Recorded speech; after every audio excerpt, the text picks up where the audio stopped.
It has been said that no two sisters were ever less alike.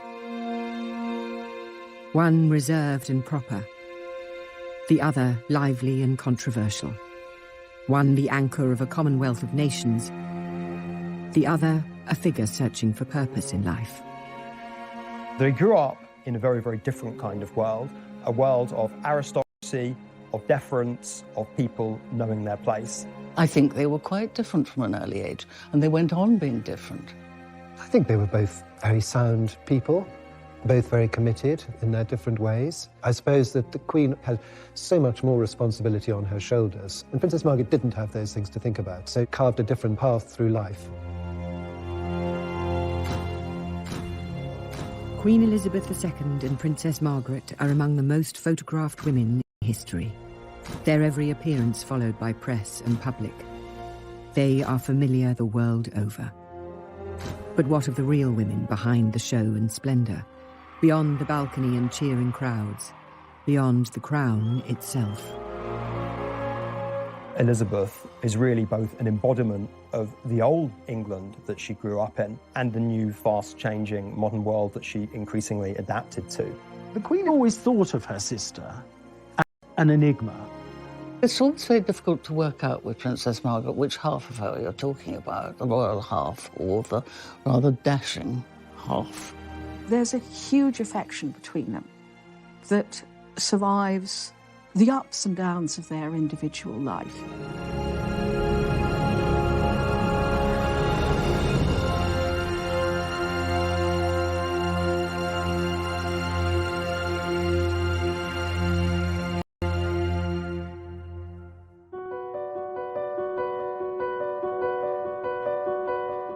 The contrast between the sisters was there from the beginning. Elizabeth was born in the placid surroundings of London's Mayfair on the 21st of April 1926. 4 years later, during a storm in rural Scotland, Margaret came into the world. Their parents were the Duke and Duchess of York, Albert and Elizabeth. Albert, or Bertie as he was known, was the second son of the King, George V. Elizabeth was a mature, rather serious child, with a love of dogs and horses shared with her grandfather, the King. Margaret, however, was a very different character. It very quickly became obvious that Margaret was the cheekier, the more humorous, the more mischievous, but lacked her sister's quite extrovert qualities. Princess Elizabeth was quite a serious-minded child. She seems to have been naturally tidy, naturally orderly. But Margaret, from the start, was fun, she was vivacious. She was never corrected by her father, so she was something of a wild child. She was very precocious and got away with an awful lot. The Duke of York was used to say, Lilibet is my pride and Margaret is my joy.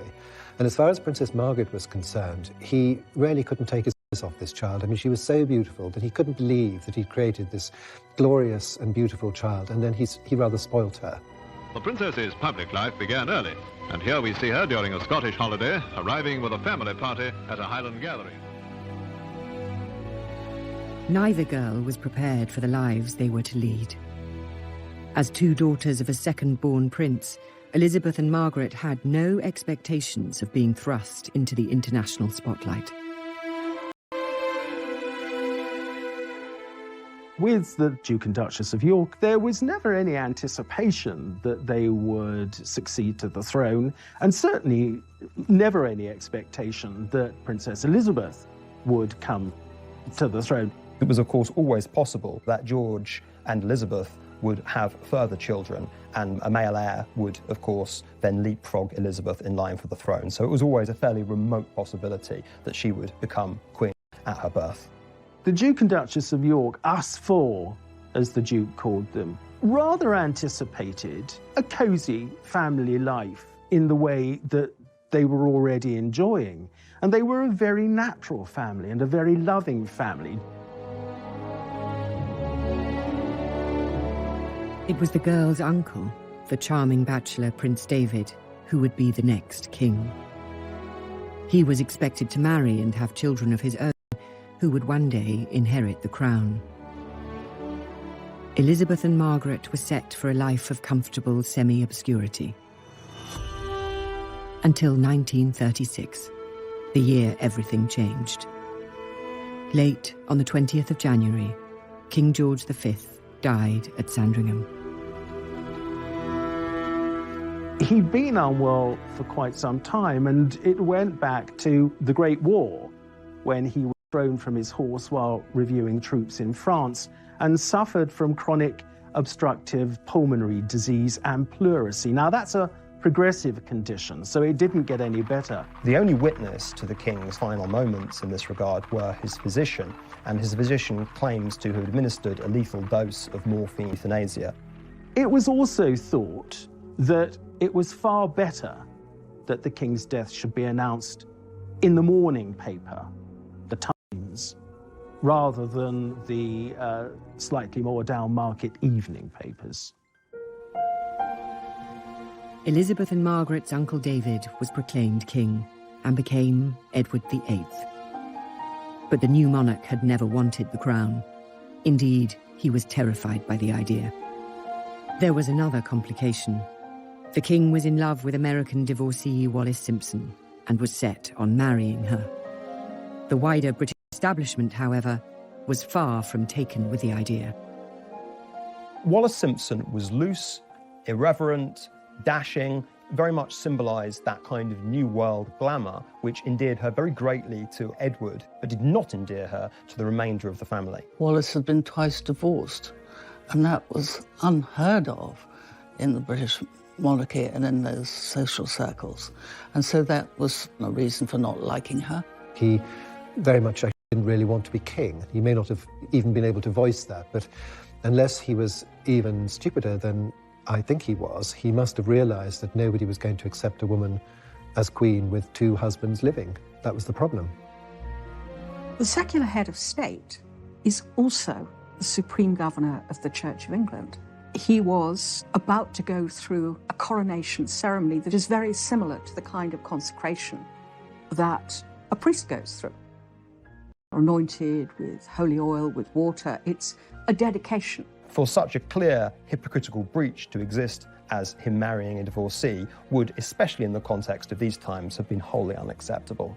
I don't think he took at all well to being monarch. I think he didn't have the patience for it. His own grasp of detail, particularly in regards to the empire, particularly in regards to the industrial disputes which were enveloping the country, really left quite a lot to be desired. Indeed, it is said that George V predicted, rather darkly, that if Edward became king, he'd ruin himself within a year. A constitutional crisis was gripping Britain. The public were unaware, the press was muzzled, and the king's affair kept secret. Finally, unable to renounce the woman he loved, the king gave up his crown. On December the 11th, 1936, Edward abdicated. He had been king less than a year. It was a shock. It was seen, I think, popularly as a dereliction of duty. There were those who thought Edward should stay and should be allowed to marry Wallis Simpson, and there were those who just thought this man is a waste of monarchy from a man who would have been a pretty awful king. A crowd gathered outside Bertie's house in Piccadilly. The new king's family had moved out of their home into the vast and cold magnificence of Buckingham Palace. The lives of Elizabeth and Margaret were transformed. Elizabeth was now next in line to the throne. The training for her future role began at once.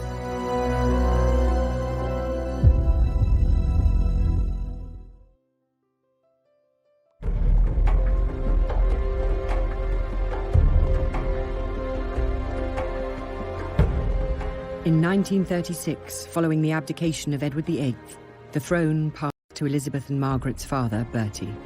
He became George VI. On the 12th of May 1937, he was crowned at Westminster Abbey.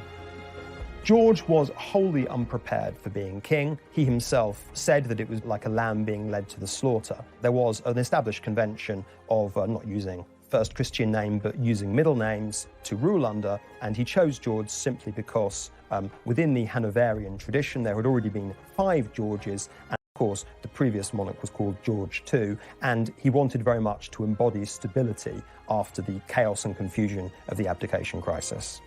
The Duke of York realised that he might have to step forward and become king without having had any experience at all of state papers, any of the training that his brother had had. He went in absolutely cold.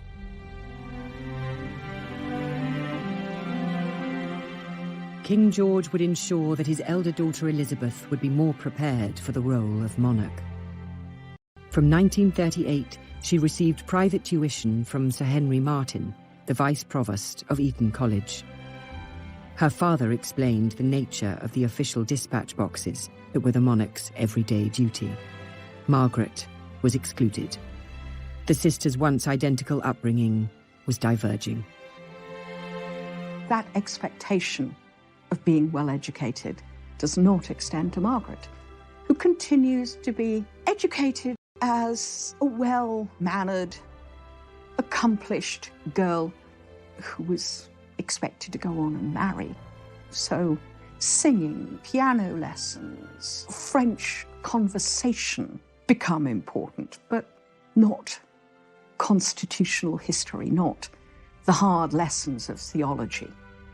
They were still loving sisters with the same bond that they always shared.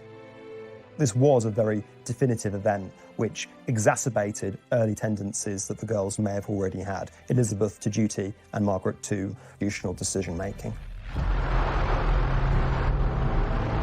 Beyond the girls' classrooms, the world was in crisis. The aggression of Nazi Germany had sparked a new conflict in Europe. It was suggested that Elizabeth and Margaret be evacuated for their own safety. They weren't moved overseas simply because it was thought very important to send the right kind of message, to send the message that the royal family was not running from the threat of Nazi Germany and everyone would very much remain in post. The king needed the Queen to be with him. She wasn't going to leave, and the daughters weren't going to leave. They were all basically going to stay together. And it was actually a very powerful message. The images that were coming out of Germany were all sort of nasty pictures of people stomping around in black uniforms and raising their arms and shouting. What did you get from England? You got Queen Elizabeth in a pony cart with the two princesses bicycling behind her. I mean, which would you prefer? Because of events and invasions going on in Europe, the Queen said that it would be a good idea to take the princesses to the greater security of Windsor Castle for the rest of the week. And as Princess Margaret said, we were supposed to go for 5 days and we stayed for 5 years. The castle seemed forbidding at first. Its fineries had been put into storage. The blackout shrouded it in darkness. But though tremors caused by explosions in London could be felt in the castle, the girls were safe. As the war progressed and the sisters grew, Elizabeth took on more and more public responsibilities. After she turned 18 in 1944, she joined the Auxiliary Territorial Service as a mechanic and driver.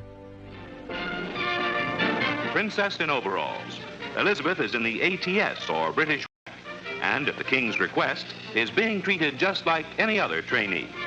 Now, visited by her parents and sister Margaret Rose at a training station in southern England, she shows them she knows a fan belt from a spark plug all right and isn't afraid to get her hands dirty. The Women's Auxiliary Army Corps and the ATS were much more for ordinary girls.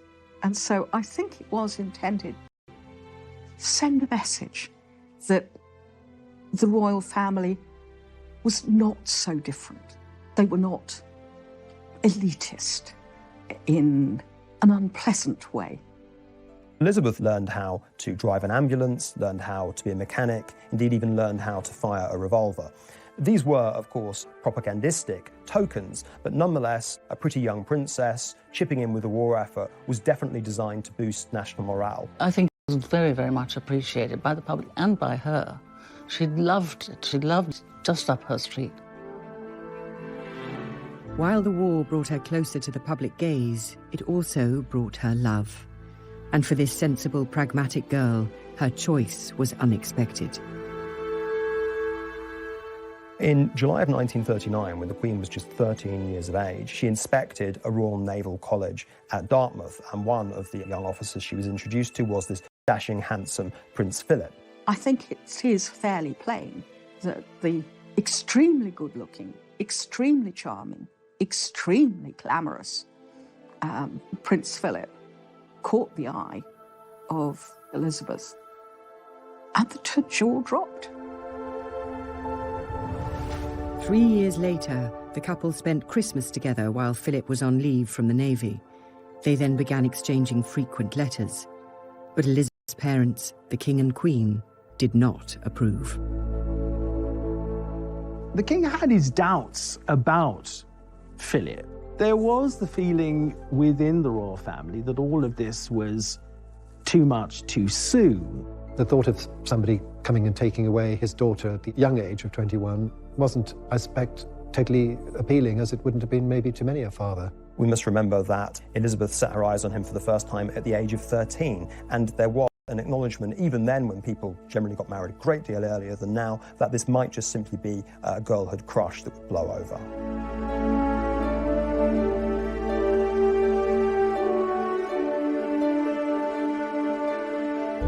The King and Queen's resistance had been defeated. On the 20th of November 1947, Elizabeth and Philip were married at Westminster Abbey. Margaret was among the bridesmaids. Elizabeth and Philip take their places on history's pages. To the stirring strains of Middleton, they march as man and wife toward the west door amidst nearly 3,000 invited spectators.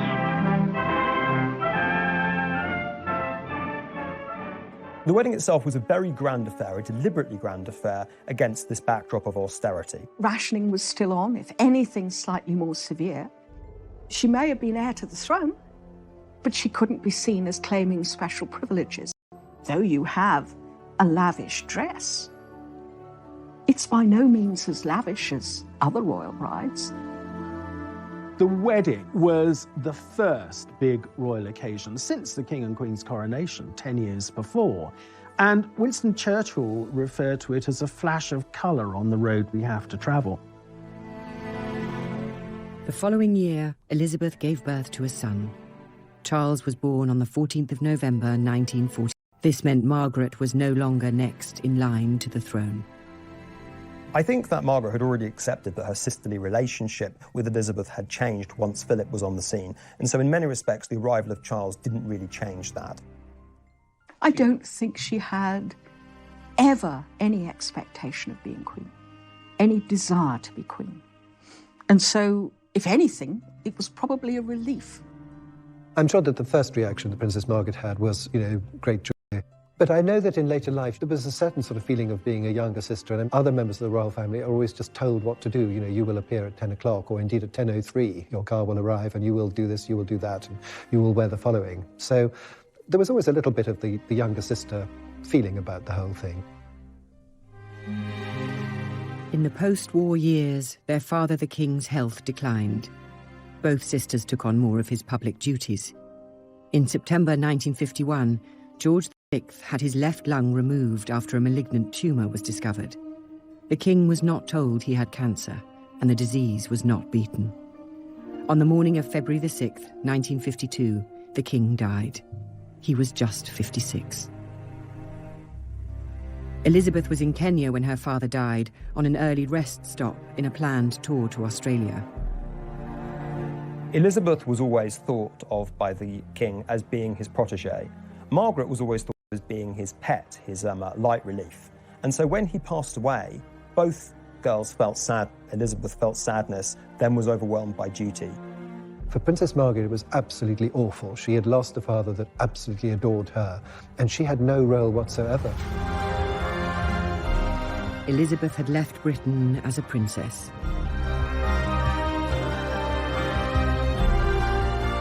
She returned as its queen. But what did the future hold for Margaret? Westminster Abbey was transformed. Proud people. The coronation was to be an end to austerity. It was to inaugurate as a new Elizabethan age. It was designed really to reaffirm Britain's status in a post-war world which had been turned upside down. A very glamorous young queen was there to optimistically lead the British people into the future. I do remember Coronation Day quite well because my father had tickets for some seats near Admiralty Arch through the army. He was in the army. And I remember sitting there and seeing the guests in their carriages coming towards Admiralty Arch where Churchill came along. And I remember opposite us his furious face sticking out of the window, glaring at the traffic jam in front of the arch. The coronation itself was the same ancient ceremony unchanged for centuries, but there was at least one touch of modernity. It was the first to be televised. Not that many ordinary people owned televisions. Britain was still mired in post-war austerity. Some goods were still rationed 8 years after the defeat of Germany, and on the international stage, Britain was declining as an imperial and military power. Nevertheless, the nation celebrated. Yet behind the pomp and glamour of that day lay family grief, disputes and scandals just waiting to explode. In the middle of preparations for the coronation, Margaret stunned Elizabeth by informing her that she wished to marry. Her desired husband was a man named Peter Townsend. He had been a wartime flying ace and had flown more than 500 missions and been shot down twice in the process. During the war, George VI decided that he would honour servicemen who distinguished themselves and would have them as a query for periods of 3 months.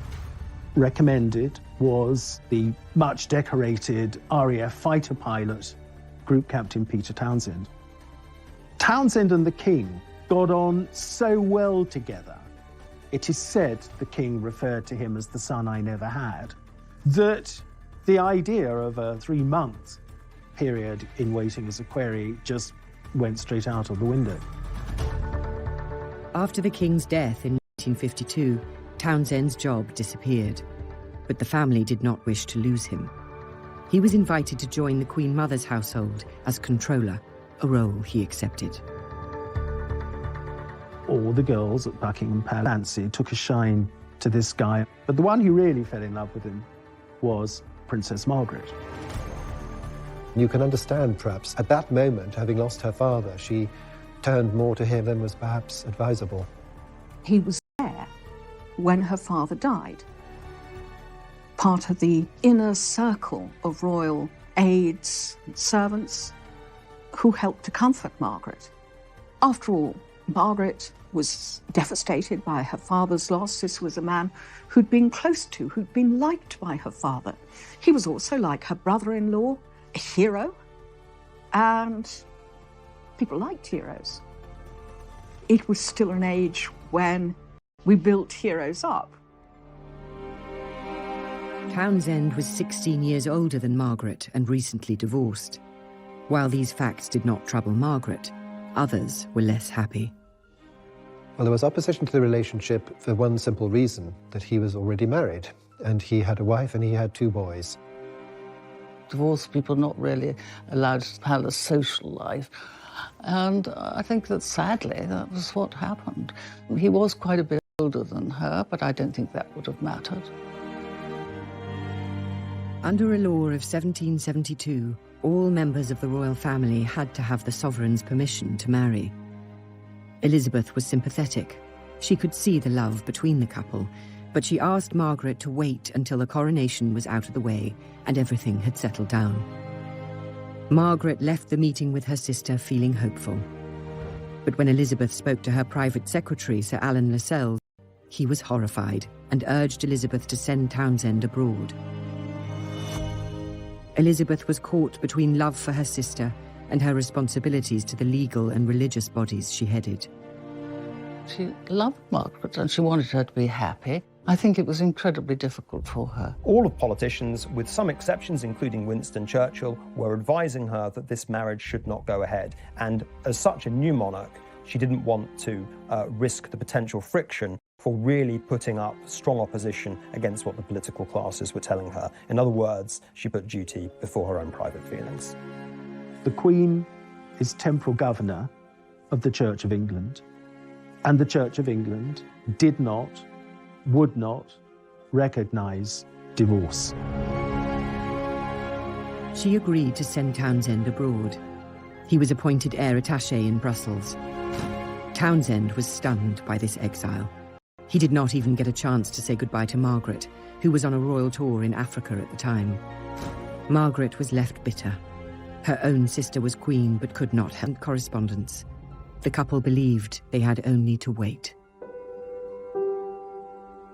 It was also obviously part of the plan that if Margaret and Townsend had to wait 2 years, it was pushing the princess closer to her 25th birthday. And the importance of that was that at 25, a member of the royal family could petition Parliament for permission to marry. And if both houses didn't oppose it, then they could have a civil marriage. And that was, I think, what was happening here. Margaret was going to be 25 in August of 1955. As the press counted down to the date, speculation grew that an engagement announcement was imminent. But her birthday came and went with no announcement. Finally, on the 31st of October 1955, Margaret released a statement to the press. Her relationship with Townsend was over, it said. There would be no marriage. The decision not to marry Group Captain Peter Townsend is reached by Britain's Princess Margaret, here arriving with her mother for a formal family appearance at London's Royal Opera House. In putting duty and religion ahead of her heart, Margaret had the example of her sister, the Queen, who dutifully entertained the President of Portugal while the family crisis neared a climax. Queen Mother Elizabeth approved her daughter's decision. Strongly opposing the marriage was the Archbishop of Canterbury. The traditional interpretation has always been that the Prime Minister and ecclesiastical figures really threatened Margaret with the withdrawal of her royal allowances and her HRH if her marriage with Peter Townsend went ahead. The government of the day, under the premiership of Anthony Eden, had actually done something of a U-turn. Far from opposing the marriage, they had paved the way for Margaret and Peter Townsend to marry if they still wished to do so. A formula was found, which would have meant that she could have retained her status as princess. We now know that Princess Margaret, had she wanted to marry him, would have lost nothing but her place in the line of succession. They really didn't want to create a martyr of Princess Margaret where her own personal desires were paired off against the establishment. It was not government pressure that had ended the relationship between Margaret and Group Captain Townsend. The truth was far simpler.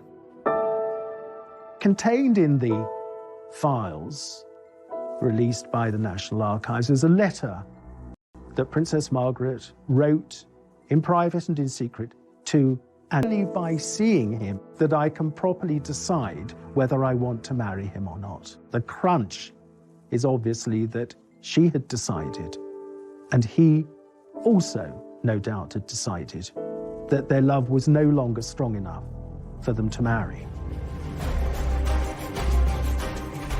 If Elizabeth hoped her sister would find someone more suitable, she would be disappointed.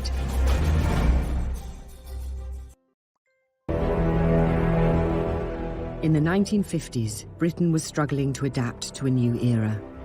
Its reign as a global power had passed. Foreign policy humiliation in the Suez Crisis had toppled Prime Minister Anthony Eden, and the country's diminished role on the world stage had been exposed. As sovereign, Elizabeth was a beacon of stability in such uncertain times.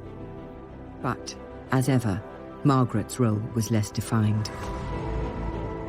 She was an important adjunct in the 50s and early 60s to her sister, where she took on royal associated duties that freed Elizabeth up to do other things.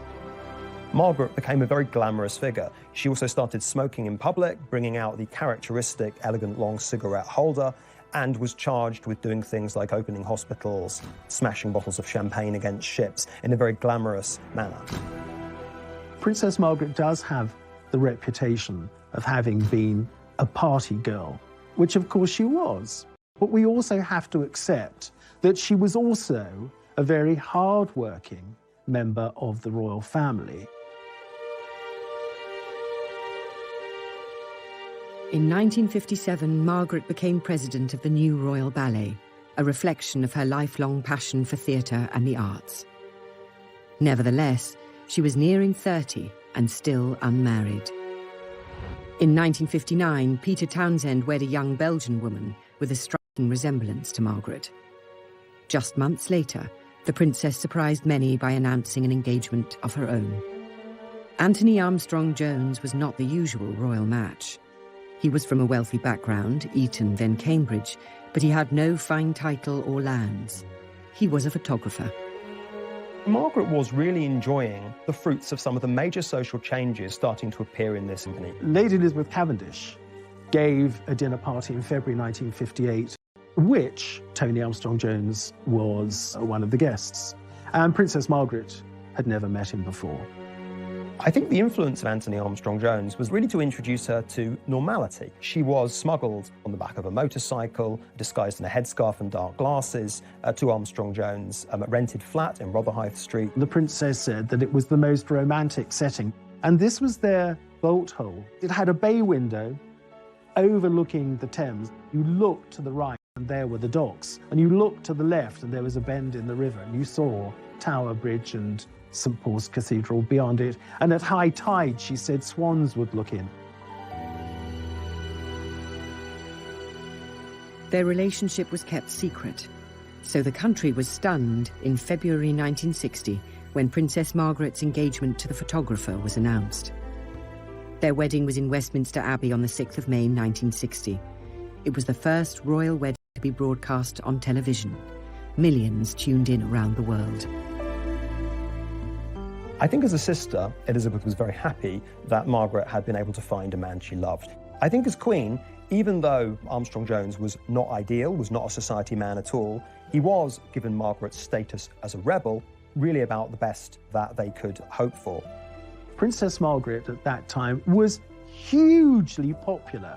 Everything she did made news. Everything she wore made news. So when she married, this was an occasion of great celebration. Everybody was frightfully pleased with the sort of glamour of the wedding.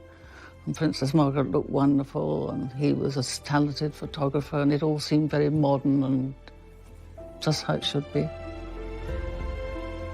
The whole thing really was a very, very beautiful occasion. I mean, I can remember being a young schoolboy, totally enthralled watching this on the television. Despite the excitement of that day and the 2 children born in the years that followed, the marriage soon became troubled. Mutual infidelity, drugs, and alcohol strained the relationship to breaking point. I think that 2 worlds very much collided. Armstrong-Jones's bohemian, free lifestyle, and Margaret's unwillingness to dispense with, shall we say, all of the accoutrements of wealth and prestige and fundamentally royalty. It was a very curious relationship, and although she was a princess and he wasn't a royal, I think that he had the upper hand. And as things got worse, he was better at being nasty than she was. Within 3 years of them having married, the emerging tabloids and the red tops were becoming much, much more hungry for scandal and also, crucially, much more prepared to print scandal. Margaret was always the sort of go-to person for royal scandal. He had much loyaler friends, it seems, than she did, because he always seemed to come out of it, as far as the public was concerned, rather well, whereas she didn't.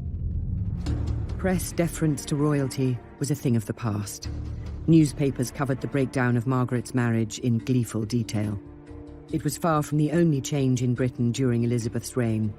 By the time of her Silver Jubilee in 1977, old class divisions and social taboos were fading.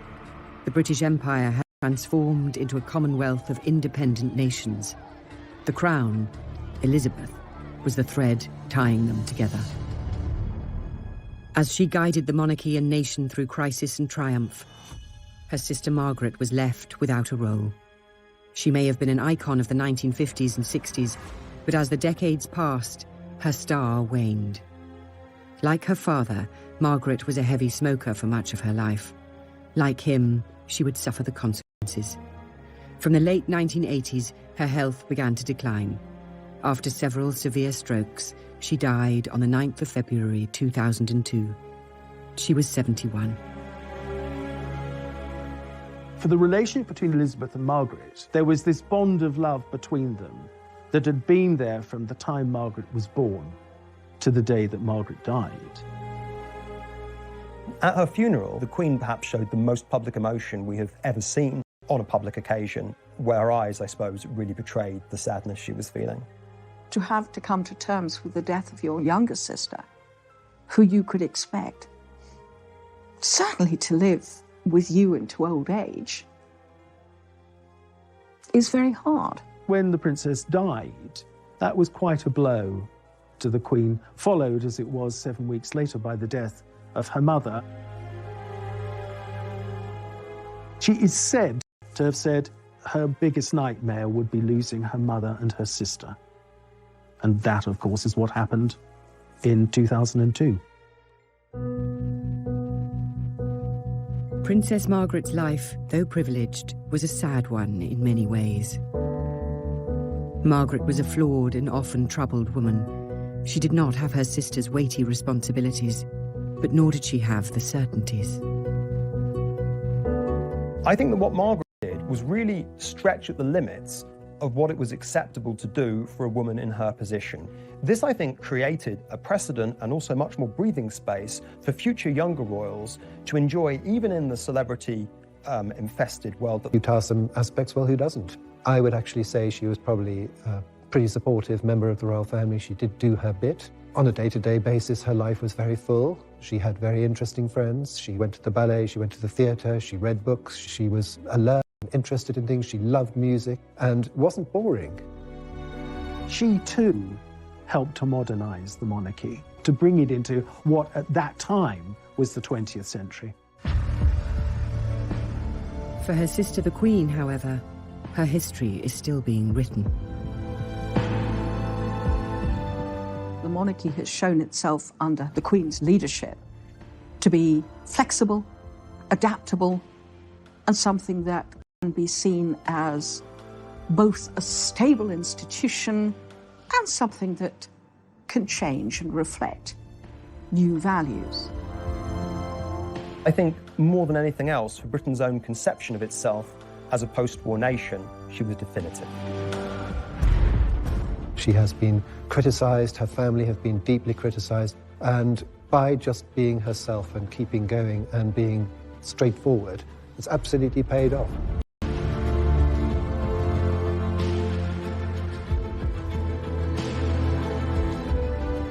The world they ended up inhabiting when they were a lot older was one where the social class system had died and the mass celebrity and media age was dawning. In the case of Margaret, you could say that she was very much a product of that age that was unveiling. In the case of Elizabeth, she managed to be its architect.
touch of modernity. It was the first to be televised. Not that many ordinary people owned televisions. Britain was still mired in post-war austerity. Some goods were still rationed 8 years after the defeat of Germany. And on the international stage, Britain was declining as an imperial and military power. Nevertheless, the nation celebrated.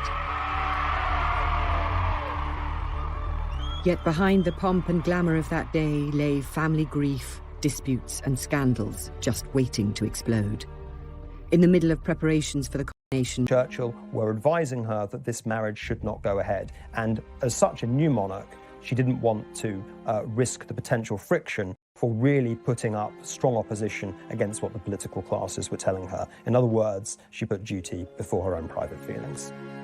The Queen is temporal governor of the Church of England, and the Church of England did not, would not recognise divorce. she agreed to send Townsend abroad. He was appointed heir attaché in Brussels.